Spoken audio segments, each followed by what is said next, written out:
Headlines आप जान चुके हैं। अभी आपको हम खबर देंगे इस्लामाबाद हाई कोर्ट से, जहां जरताज गुल का नाम ECL से निकालने का हुक्म दे दिया गया है। असिस्टेंट अटॉर्नी जनरल को 1 हफ्ते में रिपोर्ट पेश करने का हुक्म भी दे दिया गया है।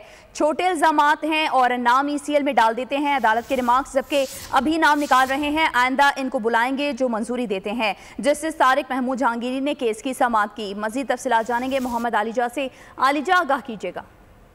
देखिए, अहम खबर आपको इस्लामाबाद हाई कोर्ट से दे रहे हैं। सुन्नी इत्तेहाद कौंसिल के पार्लिमानी लीडर जरताज गुल का नाम ECL से निकालने की दरख्वास्त पर समाअत हुई है। इस्लामाबाद हाई कोर्ट ने जरताज गुल का नाम ECL से निकालने का हुक्म दे दिया है। असिस्टेंट अटॉर्नी जनरल को 1 हफ्ते में नाम ECL से निकाल कर रिपोर्ट पेश करने का हुक्म दिया है।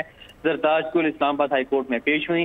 जस्टिस तारिक महमूद जहांगीरी ने केस की समाअत की और केस की समाअत के दौरान अहम रिमार्क्स भी दिए हैं। FIA हुकाम ने भी इस हवाले से अदालत में अपना मौक़िफ़ पेश किया, लेकिन जस्टिस तारिक महमूद जहांगीरी का कहना था कि दहशत गर्दों का नाम तो आप डालते नहीं। अरकाने असम्बली आ रहे हैं अदालत में, IG को बुलाऊंगा और पूछूंगा एक सियासी रहनुमा रैली निकालता है तो आप ECL में नाम डाल देते हैं। मेरे पास तो किसी गैंग या दहशत गर्दों का केस नहीं आया। एक बंदा रुकने कौमी असम्बली है और नाम ECL में डाल देते हैं।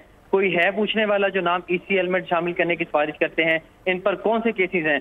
मुकदमा नंबर 567 और 340 में जवाब जमा करा दिए हैं। 2 ही मुकदमात हैं। जज साहब ने कहा कि अगली समाअत पर जो इस तरह के सिफारिशात देते हैं नाम डालने की, उनको तलब करूंगा और समाअत जो है वो 1 हफ्ते तक मुलतवी। ठीक है आलिजा, आप तफसीलात बता रहे थे, आपका बहुत शुक्रिया।